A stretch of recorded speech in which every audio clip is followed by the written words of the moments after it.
पढ़ियल पजो बरक सब विसार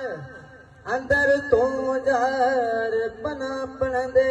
केतरा अखर पढ़ियल पजो बरक सब विसार अंदर तू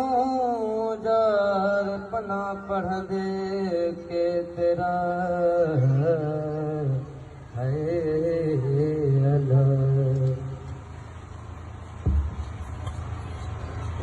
अल्लाहु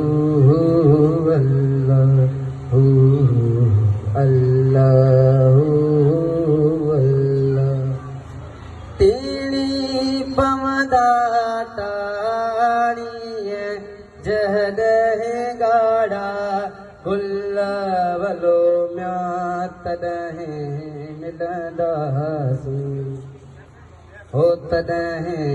मिलंदासी तेरी पवदा तारी जदह गाड़ा गुल्लवलो म्या तदह मिलंदासी अल्लाह